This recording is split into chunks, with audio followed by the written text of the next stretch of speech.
شعر و ادب کی شام مبارک ہو آپ کو، یہ میں قدا یہ جام مبارک ہو آپ کو، سب کے کہاں نصیب میں یہ سرفرازیاں، سب کے کہاں نصیب میں یہ سرفرازیاں، یہ اوج یہ مقام مبارک ہو آپ کو، یہ اوج یہ مقام مبارک ہو آپ کو۔ اب ایک دوسرے ڈاکٹر جو ادب کی دنیا کے ڈاکٹر ہیں، یعنی محترم ڈاکٹر انیس انصاری صاحب، وہ بالکل اول وقت میں آ گئے تھے، اور ان کا بہت امتحان لیا جائے یہ تو بالکل کسی بھی طرح مناسب نہیں ہے۔ میں بس ادب ملتمس ہوں کہ وہ تشریف لائیں۔ میں ہمیشہ ان کے لیے کہتا ہوں کہ لوگ خوبصورت ہوتے ہیں، لیکن خوبصورت کی جو انتہا ہے وہ انیس انصاری صاحب نے، جب یہ آئینے کے سامنے جاتے ہیں تو یقین جانیے آئینہ ان کی بلائیں لیتا ہے، تو وہ شخصیت معمولی نہیں ہو سکتی ہے۔ آپ تالیوں سے استقبال کریں۔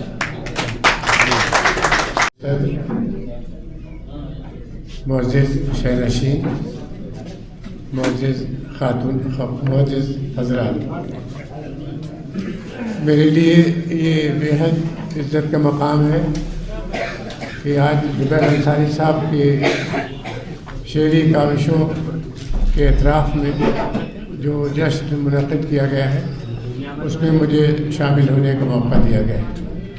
اس کے لیے میں زبیر صاحب کو اور رضوان فاروقی صاحب کو تہہ دل سے اپنا شکریہ ادا کرتا ہوں، مبارکباد دیتا ہوں منتظمین کو کہ بہت اچھے لوگوں کو یہاں پہ بلایا گیا ہے، اور زبیر صاحب کے بارے میں بہت سی باتیں، ان کی شعری کاوشوں کے بارے میں، ان کے پروفیشن کے بارے میں یہاں جاننے کا موقع ملا ہے۔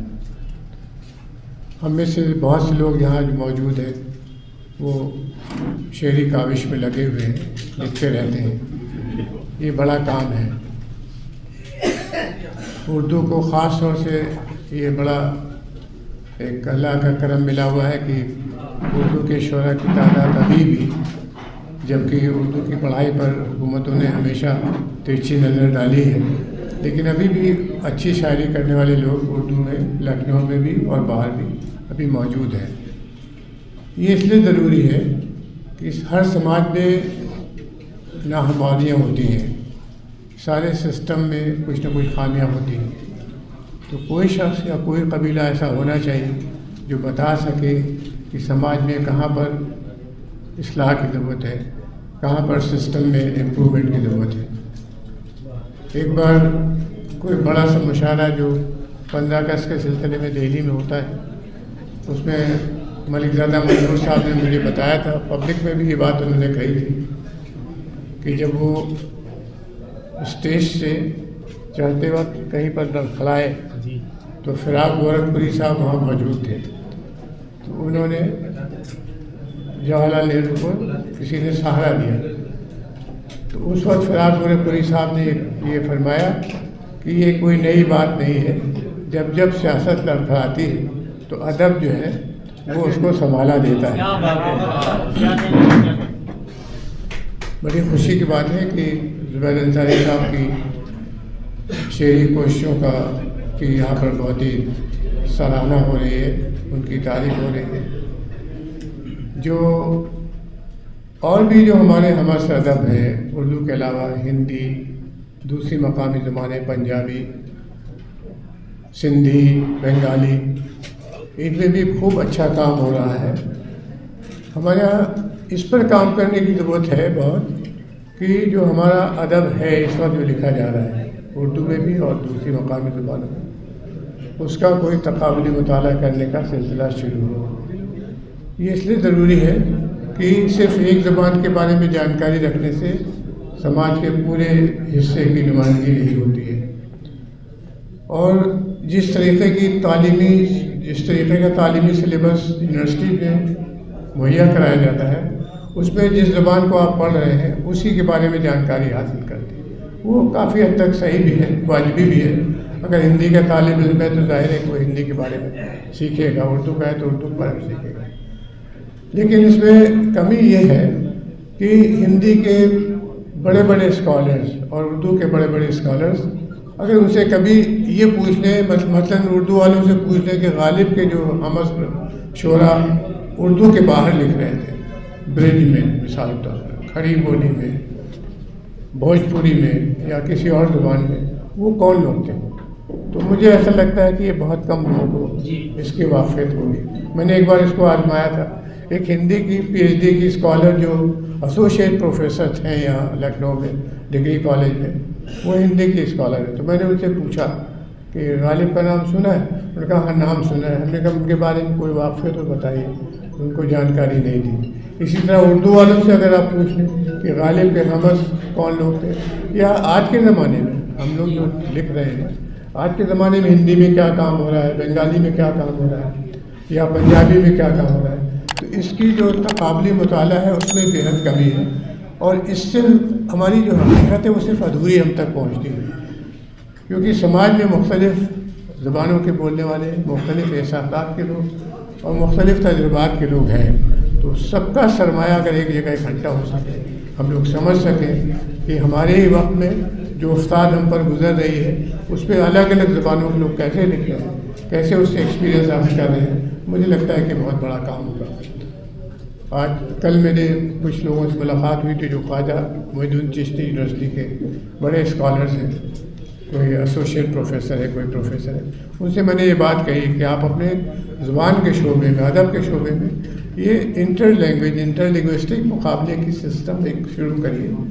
मैंने थोड़ी सी कोशिश की थी वहाँ पर, जब मैं वहाँ वाइस चांसलर था, तो ये कोशिश की थी सिलेबस में कि उर्दू के सिलेबस में हिंदी के शोरा, हिंदी के सिलेबस में उर्दू के शोरा को ज़रूर रखा जाए, ताकि पता चले कि एक ही सेंसिबिलिटी, एक ही हैसियत के ज़माने में कैसे इसको अलग अलग तरीक़े से उसका इजहार हुआ है।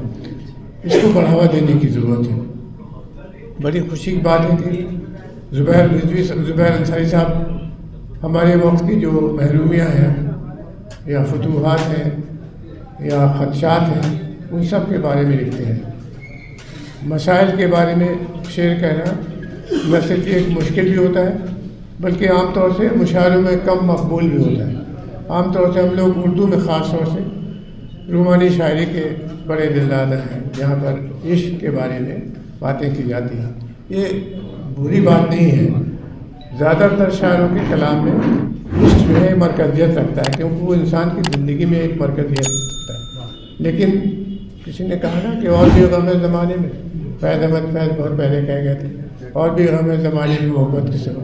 तो मोहब्बत के अलावा भी जो और मसाइल हैं रोज़मर्रा के, उनको भी शामिल करना चाहिए अब तहरीरों में। शौरी तौर पर भी ऐसे नहीं कि सोच के बैठे कि अच्छा अब हमें बेरोज़गारी के बारे में लिखना है, या हमें कम्युनल राइट्स के बारे में लिखना है, या कोई और फसाद हो रहा है उसके बारे में लिखना है। लेकिन अगर आप आँखें और दिल खुले हुए रखें और देख रहे हैं कि क्या मुसीबत आ रही है समाज पर, गरीबों पर क्या मुसीबत आ रही है, तो आपके कलम में आपको ख्यालात आ जाएंगे। इस जलसे में चूँकि वज़ीर मौसूफ सियासत ताल्लुक़ रखते हैं, तो सियासत की बातें भी हुई। मैं एक दो बातें सियासत के सिलसिले में कहना चाहता हूँ। ऐसे लोग बहुत मिल जाएंगे पढ़े लिखे लोगों में जो सियासत को गलत समझते हैं। उनको ये लगता है कि ये सियासत जो है एक ऐसे लोगों का काम है जो या तो बिल्कुल कम पढ़े लिखे हैं उनके मुकाबले में, या बेईमान लोगों का मशगला है, या ऐसे लोग हैं जो सिर्फ अपना पेट भरना जानते हैं। ये सारे मफरूज़ात बस किसी हद तक सही है, ज़्यादा हद तक ये गलत है। सही बात यह है कि पॉलिटिक्स में जितने लोग यहाँ बैठे हैं, एक बार आँख बंद करके सोच लें, इनसे कम से कम 10 गुना या 100 गुना ज़्यादा पढ़े लिखे लोग पॉलिटिक्स में मिल जाएंगे। मैं खाली एक नाम बता दूँ, डॉक्टर शशि थरूर।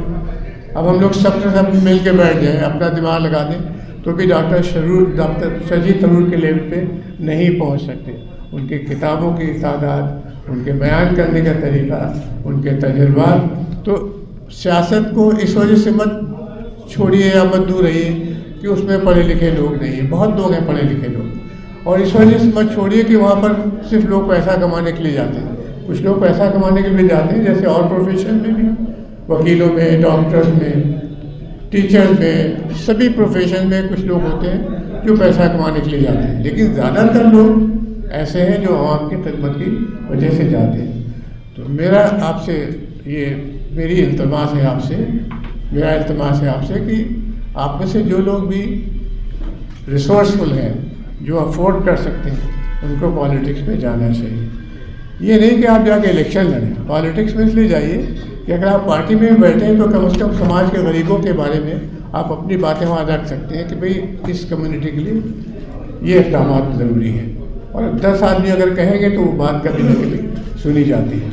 آپ لوگ کوشش کریے اپنے محلے کے جتنے پڑھے لکھے اور اچھے ریسورسفل اور تعلیم یافتہ بچے ہیں, نوجوان لڑکے لڑکیاں ہیں, ان کو رابط کریے کہ وہ شامل ہوں, اور آپ بھی شامل ہوئیے. کس پارٹی میں جائیں گے یہ آپ کی چوائس ہے, لیکن جہاں بھی جائیے وہاں یہ نہ کریے کہ پارٹی کے مینیفیسٹو کو عوام تک پہنچانے کی ذمہ داری آپ لے لیں. الٹا کریے, آپ یہ کریے کہ عوام کا جو مینیفیسٹو, ان کے جو دکھ درد ہیں, ان کو آپ پارٹی کے فورم میں رکھیے. سب یہ پریشانی ہو رہی, بے روزگاری ہے, مہنگائی ہے, لا اینڈ آرڈر کی پرابلم, یہ سب چیزیں پارٹی کے سامنے رکھیے تاکہ ان کے لیے کچھ تدارک ہو سکے. وزیر موصوف نے کئی باتیں کہی کہ ان کی پارٹی جو بی جے پی ہے, رولنگ پارٹی ہے ہندوستان میں بھی اور کئی صوبوں میں, سب سے بڑی پارٹی ہے, کہ وہ غریب عوام کے لیے کام کر رہے ہیں. اس میں کوئی شبہ نہیں کہ بہت سی اسکیمیں ہیں جو غریبوں کے لیے چلائی جا رہی ہیں بہت پہلے سے, ان کو وہ بھی چلا رہے ہیں, اچھے سے چلا رہے ہیں. انہوں نے یہ بھی فرمایا کہ ہم مسلمانوں کے پسماندہ طبقات کے لیے بھی کام کر رہے ہیں. یہ بھی ایک اچھی بات ہے, کیونکہ پسماندہ طبقات سبھی کمیونٹیز میں وہ سمجھے جاتے ہیں جن کے تعلیمی لیول کم ہے یا ان کے ریسورسز کم ہیں, پچھڑ گئے تاریخی وجوہات سے, کاسٹ سسٹم کی وجہ سے. پسماندہ کمیونٹیز کے لیے کام کرنے میں کوئی برائی نہیں, کی جانی چاہیے. لیکن سب سے بڑا ٹیسٹ پالیٹکس کا یہ ہے کسی بھی پارٹی کا کہ وہ آپ کی کمیونٹی کو اسمبلی, کونسل اور پارلیمنٹ اور ضلع پریشد اس کے ٹکٹ دیتی کہ نہیں دیتی, اس میں آپ کو سیٹ دیتی کہ نہیں دیتی. جب تک کوئی پارٹی آپ کی کمیونٹی کے اچھے لوگوں کو پارلیمنٹ میں, اسمبلی میں اور کونسل میں بھیجنے کو تیار نظر نہ آئے, انہیں ٹکٹ نہ دے, تب تک اس کی باتوں پہ یقین مت کریے, کم کریے گا. اور یہ میں اس لیے کہہ رہا ہوں کہ ہندوستان میں مسلمانوں کے لیڈرس کو بھی اس چیز پہ غور کرنا چاہیے. ہم لوگ جو وقتاً فوقتاً مسائل آتے رہے اس پہ آواز اٹھاتے رہے. علی گڑھ مسلم یونیورسٹی کا اقلیتی کردار جب 1980 میں اس پہ بادل منڈائے تو ہم سب لوگ لگ گئے کہ بھئی اقلیتی کردار واپس آنا چاہیے. اچھی بات تھی. شاہ بانو کا کیس آیا تو اس میں سب لوگ لگ گئے, بابری مسجد کا معاملہ آیا تو اس میں لگ گئے. مگر ہمیں سمجھنے کی ضرورت ہے کہ یہ مسائل اس لیے پیدا ہو رہے ہیں کیونکہ بالعموم ہماری کمیونٹی کے یا کسی بھی کمیونٹی کی جتنی آبادی کا شیئر ہے اس کے تناسب میں ہمارا پولیٹیکل وزن نہیں ہے. ہندوستان میں مسلمانوں کی آبادی تقریباً 14% ہے سرکاری طور پر, 2011 کے آنکڑے. یو پی میں 20%, لیکن ہم کہیں بھی یو پی میں 20% کسی بھی پارٹی میں نہیں ہے, نہ پارلیمنٹ میں ہے, نہ اسمبلی میں ہے, نہ کونسل میں, نہ ضلع پنچایت. ضلع پنچایت میں تو کوئی بھی مسلمان نہیں ہونے پاتا. زیادہ تر بی جے پی کو ہوتے ہیں اور بی جے پی مسلمانوں کو ٹکٹ نہیں دیتی, تو اس وجہ سے وہ جیتنے نہیں پاتے ہیں. ابھی میں نے وزیر صاحب سے اس لیے چلتے وقت ان سے گزارش کی کہ یو پی میں 80 سیٹیں ہیں پارلیمنٹ کی, 80 سیٹیں ہیں پارلیمنٹ کی. مسلمانوں کا شیئر یہاں پر 20% ہے, تو 80 کا 20% 16 ہو جاتا ہے. تو میں نے ان سے گزارش کی کہ 16 سیٹیں آپ اس مرتبہ پارلیمنٹ کے الیکشن میں 2024 میں مسلمان بی جے پی کے جو سپورٹر ہیں, ان کے جو لیڈر ہیں, ان کو دیجیے. اور 16 میں 12 سیٹیں پسماندہ کمیونٹی کو دے دیجیے. پسماندہ کمیونٹی یہاں یو پی میں مسلمانوں کی ٹوٹل آبادی کا 70% ہے, تو 16 کا لگ بھگ 12 سیٹیں نکل آئیں گی. آپ لوگ بھی کوشش کریے کہ جہاں جہاں بھی آپ کے پالیٹیشین سے یا سوشل میڈیا میں جہاں بھی آپ بات اٹھا سکتے ہیں, اس بات کو انڈر لائن کریے کہ غریبوں کی نمائندگی پولیٹیکل انسٹیٹیوشن میں لازمی ہے. ڈاکٹر امبیڈکر نے یہ بات کہی, انہوں نے کہا جمہوری نظام میں جو ترقی کی شہ کلید ہے, ماسٹر کی, وہ ہے پولیٹیکل پاور. تو پولیٹیکل اس پہ انہوں نے عمل بھی کیا. یہی وجہ ہے کہ 23% کا ریزرویشن شیڈول کاسٹ کو 1950 سے ملا ہوا ہے, اور ماشاء اللہ اس کی 104 سیٹیں پارلیمنٹ میں اور اسمبلی میں اسی تناسب سے سیٹیں ملی ہوئی ہیں, تو ان کو کوئی چھو نہیں سکتا. اگر آپ کسی شیڈول کاسٹ کے شخص کو کچھ برا بھلا کہہ دیں پبلک میں اور مقدمہ دائر کر دیں, تو scheduled caste scheduled tribe prevention of atrocities act 1989 کی کلاس میں فوراً وہ آدمی پکڑا جائے گا اور 6 مہینے تک ضمانت نہیں ملتی. न तो नीचे की अदालतें उनको ज़मानत देती हैं, न डिस्ट्रिक्ट जज देते हैं, और जब वहाँ से खारिज हो जाती है ज़मानत की दरख्वास्त है वो हाई कोर्ट जाते हैं, हाई कोर्ट से 6 महीने के बाद ज़मानत मिलती है। ये सारी फैसिलिटीज़ शेड्यूल कास्ट के उन तबकात को मिली जिनको हमने और आपने बचपन में बहुत कमज़ोर सतह पर देखा है। आप सब ने जो जिन्होंने तकरीबन 40 साल 50 साल का वक्त गुजारा है उनको याद होगा कि आपके बचपन में शेड्यूल कास्ट को कोई काबिल इतना नहीं समझता था, लेकिन आज पॉलिटिकल पावर के एक्वायर होने की वजह से उनको आसानी से कोई भी पार्टी नज़रअंदाज नहीं कर सकती। तो आप इस चीज़ को आगे बढ़ाने की कोशिश करें कि जो गरीब तबकात हैं हमारे मुल्क के उनको सियासी हक़ में हिस्सेदारी उनकी आबादी के तनासब में मिले। मैं इन्हीं बहुत सी बातों के साथ ज़ुबैर साहब को फिर से आखिर मुबारकबाद देता हूँ। आज आपकी अदबी तकरीब थी तो सिर्फ अदब की बातें मुझे करना चाहिए थे, लेकिन मुझे लगता है कि अदब का ज़िंदगी से बहुत चोली दामन का रिश्ता है। और अदब में जैसा कि मैंने शुरू में अर्ज़ किया, जब कभी सियासत लड़खड़ाती है तो अदब के लोग जो है उसको संभालते हैं। अब ये वक्त ऐसा है जब सियासत काफ़ी लड़खड़ा रही है। पिछले 70-75 साल में हमारे मुल्क ने वो सूरत हाल नहीं देखी है जो आप देख रही हैं। तो अब ऐसे मौके पर शायरों की, अदीबों की, सबकी जिम्मेदारी बढ़ जाती है।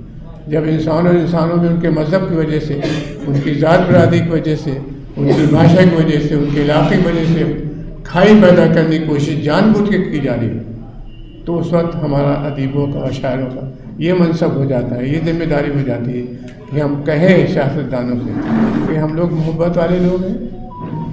सारा मुल्क जो है मोहब्बत है। वासुदेव कुटुंबकम का आइडिया कि सारी दुनिया एक ख़ानदान है 2500 साल से पुराना है। 2500 साल पहले कोई सोचता नहीं था इन टर्म्स में। हिंदुस्तान के बुजुर्गों ने, ऋषियों ने सोचा था कि सारी दुनिया जो एक कुंभ है, तो जब सारी दुनिया एक कुंभ है तो सब लोगों को भाई की तरह रहना भी चाहिए।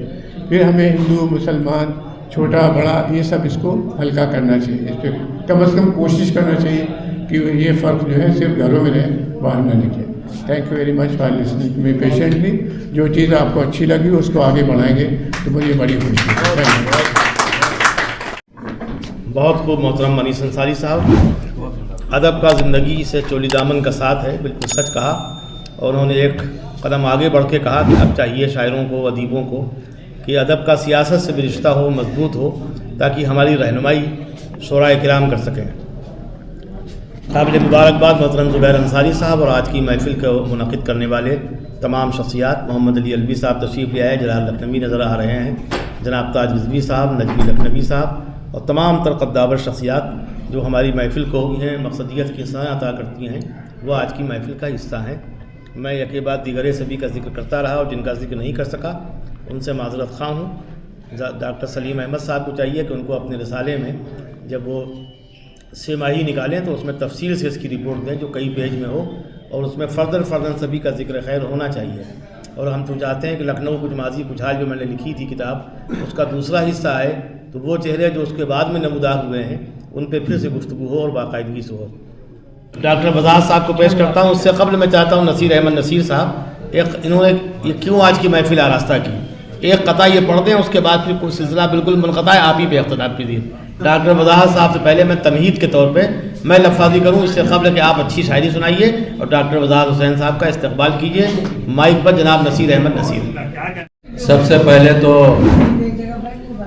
जश्न ज़ुबैर अंसारी में आज के दूल्हा हमारे अज़ीज़ हमारे दोस्त मोहतरम ज़ुबैर अंसारी साहब का तहे दिल से इस्तकबाल है, और तमाम यहाँ पर जो शख्सियात इस वक्त भी मौजूद हैं और तमाम सामीन, उन सब का तहे दिल से अदबी नशेमन की तरफ से मैं शुक्रिया अदा करता हूँ कि अदबी नशेमन ग्रुप के एक अदना सी ख्वाहिश पर आप तमाम हजरात बड़ी दूर दूर से यहाँ पर तशरीफ़ ले आए। आपका बहुत बहुत शुक्रिया है। जहाँ तक ज़ुबैर अंसारी साहब की शायरी और उनके तमाम कमालात हैं उन सब से आप आशना हैं, तो सफ़र यूँ शुरू करते हैं कि शेरो अदब की शाम मुबारक हो आपको, शेरो अदब की शाम मुबारक हो आपको, ये मैं कदा ये जाम मुबारक हो आपको। शेर व अदब की शाम मुबारक हो आपको। ये मैं कदा ये जाम मुबारक हो आपको। सबके कहाँ नसीब में ये सरफराजियाँ, सबके कहाँ नसीब में ये सरफराजियाँ, ये औज ये मकाम मुबारक हो आपको। ये औज ये मकाम मुबारक हो आपको।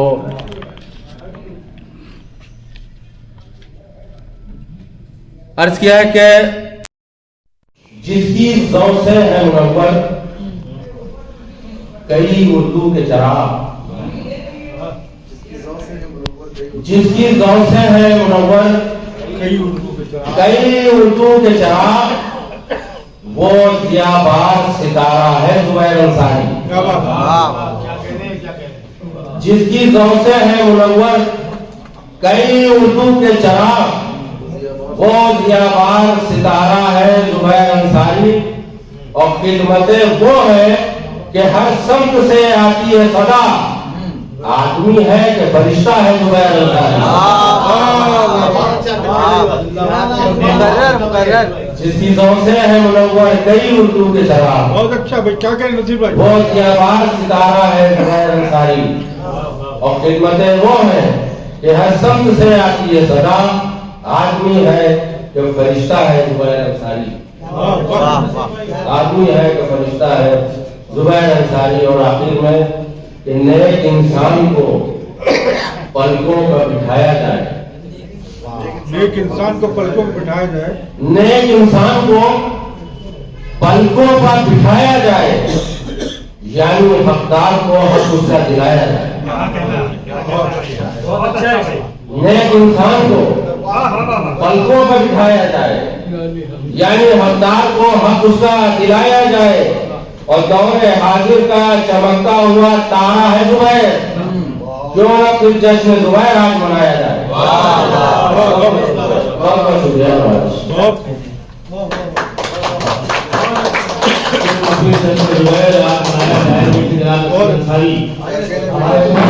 बड़े मामला है। जब नसीब भाई उधर जाने लगे तो मौलाना कमर ने अपनी कमर को जरा दूरी कहा ही नसीब भाई लगता है किसी कदर एहतराम करते हैं।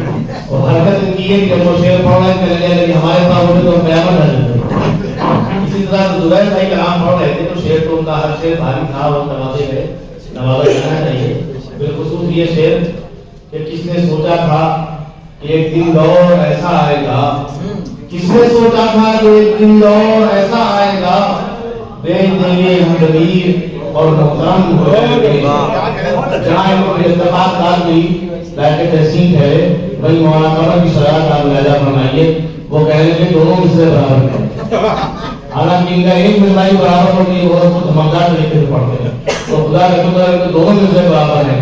जिस दिन मौलाना कमर के बराबर दोनों मिसरे हो जाएंगे इनका लर्न ऑनलाइन की जानिब से आपसे बस इतनी इल्तिजा है कि हमारे इस प्रोग्राम को लाइक, शेयर और सब्सक्राइब ज़रूर करें। साथ ही बेल आइकन दबाना ना भूलें, जिससे हमारी हर वीडियो आप तक अपलोड होने के साथ ही पहुंच सके।